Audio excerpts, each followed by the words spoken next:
محبت کا جو معیار ذکر فرمائے، قل میرے پیغمبر یہ کہہ دیجیے ان کا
ایمان کی حلاوت کا پتہ چلے گا. جس طرح نبی کریم صلی اللہ علیہ وسلم نے فرمایا کہ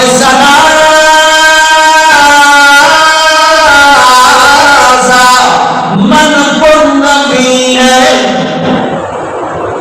فرمایا تین چیزیں جس کے اندر ہو وجد حلاوت الایمان، اسے ایمان کی مٹھاس، ایمان کی حلاوت محسوس ہوتی ہے. ایمان کی مٹھاس،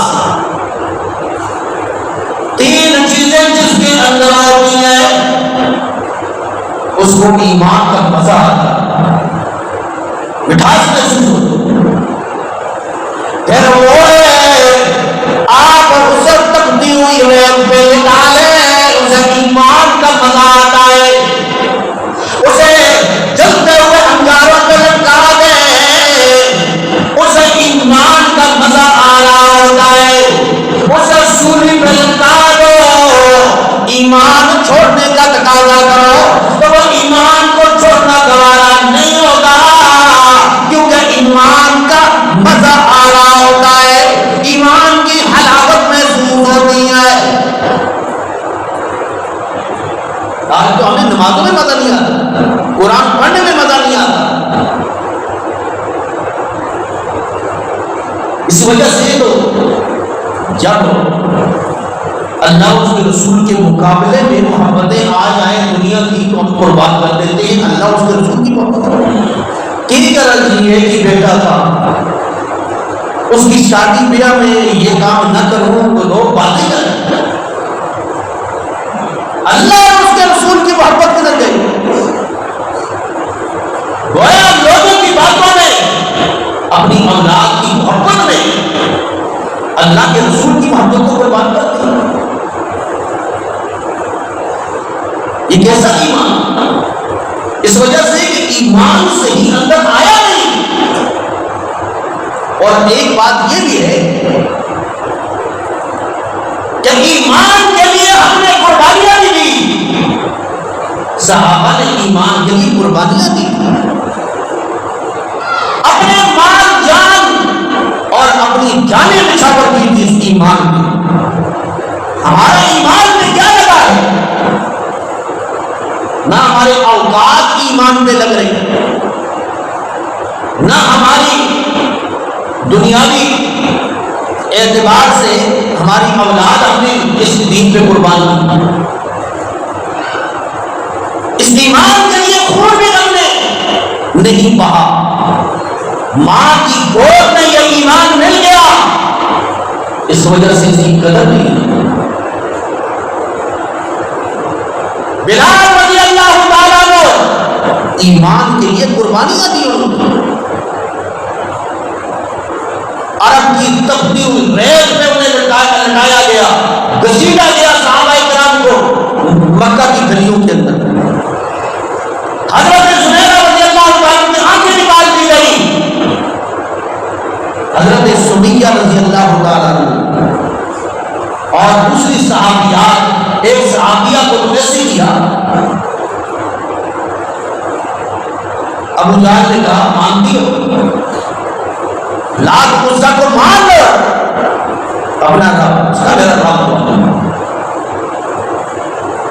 دونوں منہ سے بالا کہا اب بھی وقت ہے، کہا جان دینا گوارا ہے لیکن ایمان چھوڑنا گوارا ہے. دونوں سنگھ پہ دونوں کو توڑا دیا اور درمیان میں سے دو ٹکڑے ہو. یہ ایمان کے لیے قربانیاں دی تھی انہوں نے. ہمارا کیا ٹائم ملتا ہے تو نماز کے لیے آ جانا، ٹائم ملا کچھ فارغ وقت ہوا تو دین کو ہم لے لیں.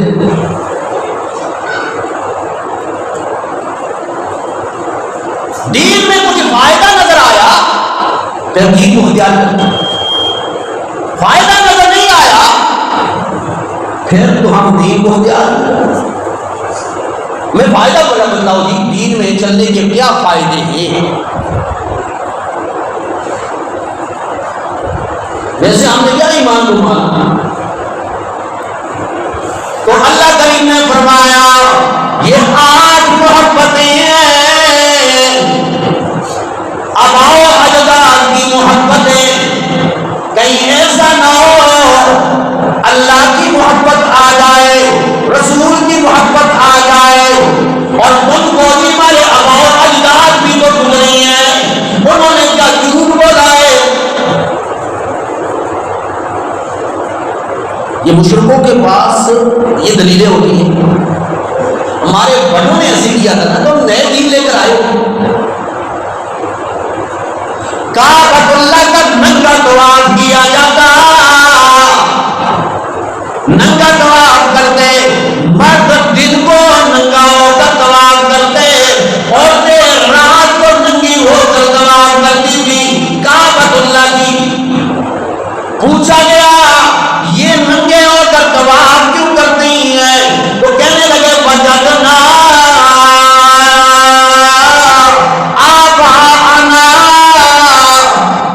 ہمارے آباء و اجداد ایسے کرتے آئے ہیں، یہ کام ہمارے آباء و اجداد نے کیا. واللہ امرنا بہذا، ہمارے آباء و اجداد کو اللہ نے ایسے ہی حکم دیا تھا. اللہ نے فرمایا ظالموں، میں فحاشی کا بے حیائی کو تم کیسے دے سکتے ہو؟ فرمایا قل ان کان آباؤکم، تمہارے آباء و اجداد، و ابناؤکم، اور تمہارے بیٹے، و اخوانکم، اور تمہارے بھائی جس سے تم بڑی محبتیں کرتے ہو، جن پہ جانے نشاور کرتے ہو. فرمایا وازواجکم، اور تمہاری بیویاں، وعشیرتکم، اور تمہارے رشتہ دار، تعلق دار، دوست احباب، واموال اقترفتموها،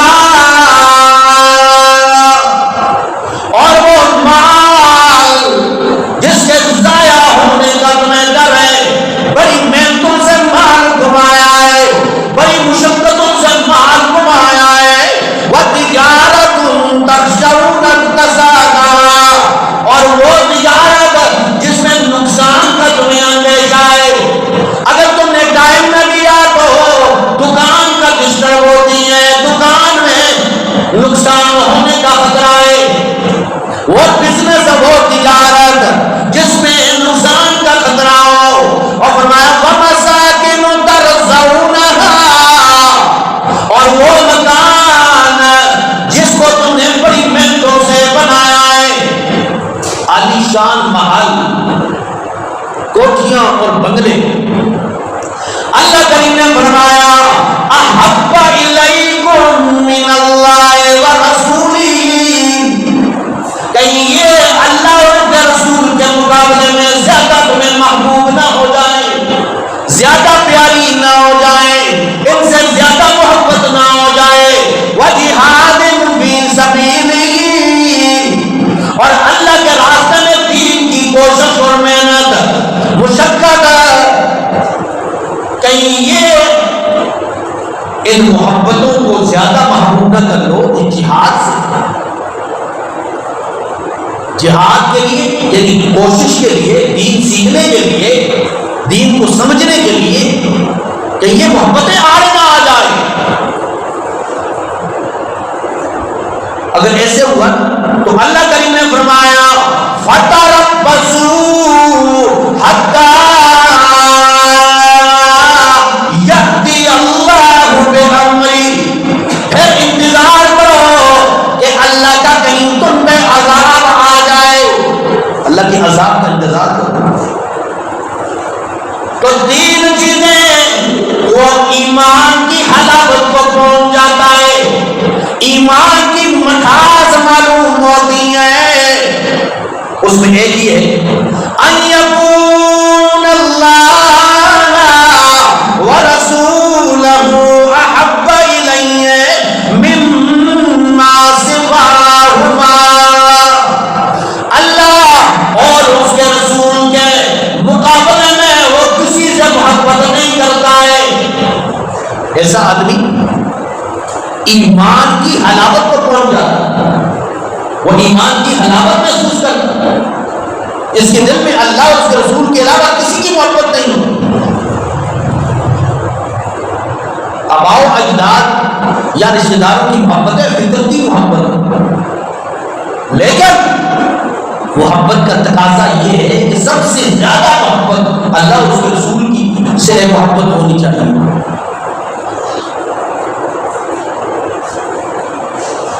جس طرح حضرت عائشہ صدیقہ طیبہ طاہرہ امہات المؤمنین رضی اللہ تعالی عنہ فرماتی ہیں ایک شخص آ گیا اور کہنے لگا اے اللہ کے نبی صلی اللہ تعالی علیہ وسلم، میں گھر میں ہوتا ہوں تو بے چین ہو جاتا ہوں، آپ کے دیدار کے لیے بے چین ہو جاتا ہوں، اس وجہ سے کہ میں آپ سے اپنی جان سے، مال سے زیادہ، اپنی اولاد سے زیادہ محبت کرتا ہوں. گھر میں ہوتا ہوں بے چین ہو جاتا ہوں، اور پھر آ جاتا ہوں مسجد نبی کے اندر اور آپ کا دیدار کرتا ہوں تو مجھے سکون محسوس ہوتا ہے. کیا محبت تھی ان کے جسموں کے اندر، رس بچ گئی تھی محبت. اے اللہ کے نبی، تشویش کی بات یہ ہے، غم کی بات یہ ہے کہ کل قیامت والے دن جب آپ جنت کے اعلیٰ درجات میں ہوں گے، انبیاء کے ساتھ اعلیٰ درجات میں ہوں گے، وہاں پہ کیا ہوگا میں آپ کو نہیں دیکھوں گا، وہاں پہ میرا کیا ہوگا؟ ایک محبت کا اظہار. تو اللہ کریم نے کہ نبی صلی اللہ علیہ وسلم خاموش ہو گئے، لیکن رب خاموش نہیں ہوا. جبرائیل امین نازل ہو گئے اور یہ آیت نازل کی، فرمایا وَمَن يُطِعِ اللَّهَ وَالرَّسُولَ فَأُولَٰئِكَ مَعَ الَّذِينَ أَنْعَمَ اللَّهُ مِنَ النَّبِيِّينَ وَالصِّدِّيقِينَ وَالشُّهَدَاءِ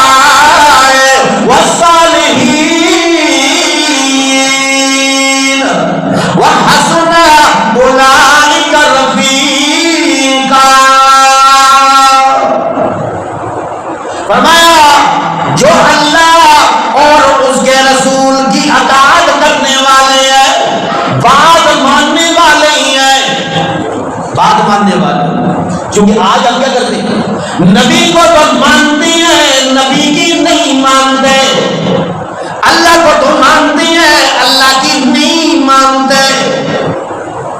فرمایا جو اللہ اور اس کے رسول کی اطاعت کرتا ہے فَأُولَٰئِكَ أَنْعَمَ اللَّهُ، یہی وہ لوگ ہیں جن پہ اللہ کی طرف سے انعام ہے، فضل ہے، رحمتی ہے، مہربانیاں ہیں۔ وہ کون ہے؟ من النبیین، نبیوں میں سے ہیں، والصدیقین، سچوں میں سے ہیں، والشہداء، اور شہیدوں میں سے ہیں، وحسن اولئک رفیقا، کتنا بہترین ساتھ ہے، یہ اعلیٰ درجے پہ ہوں گے کل قیامت والے دن، انبیاء، اولیاء، صلحاء، اتقیاء، یہ اعلیٰ درجات میں ہوں گے، اور جو ان کی اطاعت کرنے والا ہوگا کل قیامت والے دن انہی کے ساتھ ہوگا۔ اور ہم صرف دعوے دار۔ کسی شاعر نے کہا، کیا خوبصورت اچھا کہ کہتی ہیں کچھ لوگ میری رگ رگ میں نبی نبی، کہتے ہیں میرے رگ رگ میں نبی نبی، کچھ کہتی ہیں کچھ لوگ میری رگ میں نبی نبی، لیکن پڑھتے ہیں نماز سال میں کبھی کبھی، سال میں کبھی کبھی نمازیں پڑھتے ہیں، وہ کہتے ہیں میرے رگ رگ میں نبی نبی۔ اور پھر کہا نبی کا نام سن کر، نبی کا نام سن کر اور جھوم جاتے ہیں، نبی کا نام سنتے ہی جھوم جاتے ہیں، نبی کے حکم پر یہ لوگ ڈوب جاتے ہیں۔ آج یہی بات ہے، نبی کو تو مانتے ہیں، نبی کی سنتوں کو نہیں مانتے۔ آج بولے سنتیں، نبی کی سنتیں، اس پر عمل کتنا کیا آپ نے؟ نبی کو ماننے کے لیے ہم کہتے ہیں غلامی رسول میں جان بھی قربان ہے، اور اس کے حکم پہ چلنے کی باری آئے تو پھر کہتے ہیں کیا کریں جی، لوگ بھی باتیں کرتے ہیں، اگر سنت رکھ دی تو لوگ کہیں گے مولوی بن گیا، اگر شادی بیاہوں میں اگر ہم نے سنت کے مطابق کیا تو لوگ کیا کہیں گے، دیکھو جی انہوں نے کیا کیا۔ ہم نے سنتوں کو پامال کیا لوگوں کی خاطر، اپنی خواہشات کی خاطر۔ النبی اولا بالمؤمنین انفسہم، تمہاری جانوں سے، خواہشات سے زیادہ اللہ کے رسول سے محبت ہونی چاہیے۔ دنیا باہر میں جائے اگر تمہیں وہ تانے دیتی ہے، تمہیں اللہ اور اس کے رسول سے محبت ہونی چاہیے۔ حضرت حذیفہ ابن یمان رضی اللہ تعالیٰ عنہ صحابی رسول ہیں، فرماتے ہیں کہ جب ایران کے سفیر بن کر ایران گیا، عیسائی بڑے بڑے عیسائی، اللہ اکبر، دسترخوان لگا اور نوالا ہاتھ سے گر گیا، کھاتے کھاتے ہاتھ سے نوالا گر گیا، ہاتھ سے گرا نوالا، اب اسے اٹھایا، جاڑا اور منہ میں ڈالنے لگے، پیچھے غلام کھڑا۔ حضرت کیا کر رہی ہیں؟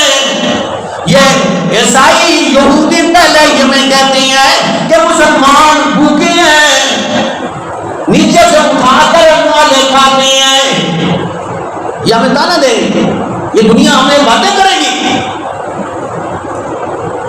حضرت حذیفہ ابن یمان رضی اللہ تعالیٰ عنہ کا چہرہ شروع ہو گیا۔ پہلے تو چند آدمیوں کو پتہ تھا کہ نوالا اٹھایا ہے، پھر اٹھا کر اپنے نوالے کو سارے بیٹھے ہوئے عیسائیوں کو مخاطب کر کے کہا، اَتَرُكُ سُنَّتَ حَبِيبِي لِهَٰذَا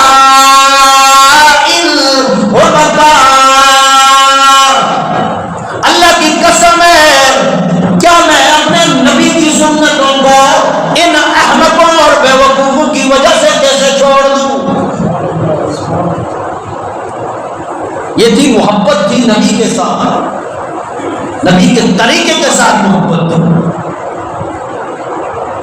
اسی سے محبت اس وجہ سے ہوتی ہے کہ وہ بڑا حسین ہو دنیا کے اندر، تو ہمارے نبی سے حسین کے ساتھ کون ہو سکتا ہے؟ حسان نے کیا کہا کہ وَأَحْسَنُ مِنْكَ لَمْ تَرَ قَطُّ عَيْنِي وَأَجْمَلَ مِنْكَ لَمْ تَلِدِ النِّسَاءُ خُلِقْتَ مُبَرَّأً مِنْ كُلِّ عَيْبٍ كَأَنَّكَ قَدْ خُلِقْتَ كَمَا تَشَاءُ۔ حضرت حسان بولے اور اللہ کے نبی صلی اللہ علیہ وسلم نے دعا کی تھی، اللہ حضرت حسان کی تعین جبرائیل امین کے ساتھ کر، اللہ زبان اس کی ہو پڑھنے والا جبرائیل امین ہو، زبان اس کی وہ ہے جبرائیل کی زبان، کہ اے اللہ کا نبی آج تک میری آنکھ نے آپ جیسا حسین و جمیل نہیں دیکھا، تمام عیوب سے پاک ہے، ایسی ماں نے آج تک ایسا بیٹا پیدا ہی نہیں کیا۔ میرا پیغمبر مجھے ایسا معلوم ہوتا ہے کہ گویا قدرت نے آپ کو اپنے پاس بٹھایا اور پوچھتی گئی، میرے پیغمبر تو بتلا نا تیرا چہرہ کیسے بناؤں، تیری زلفیں کیسے بناؤں نا، تیرے ہاتھ مبارک کیسے بناؤں، تیرا سینہ مبارک کیسے بناؤں۔ گویا قدرت آپ سے پوچھ پوچھ کے آپ کو بناتی چلی گئی۔ پھر محبت کے قابل وہی ہوتا ہے، محبت کا تقاضا یہ ہے کہ اس سے محبت ہوتی ہے کہ جو باکمال، ہمارے نبی سے باکمال کون سا ہے؟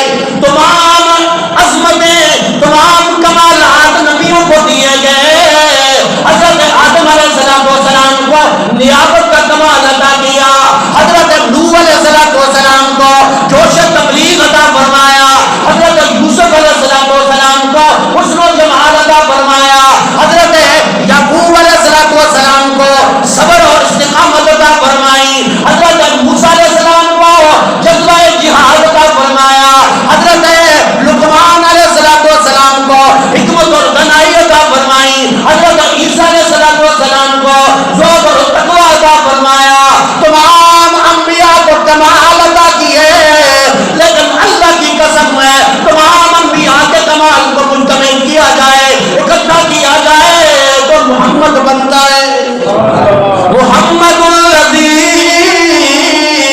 اجمعت فیہ الخصال المحمودہ۔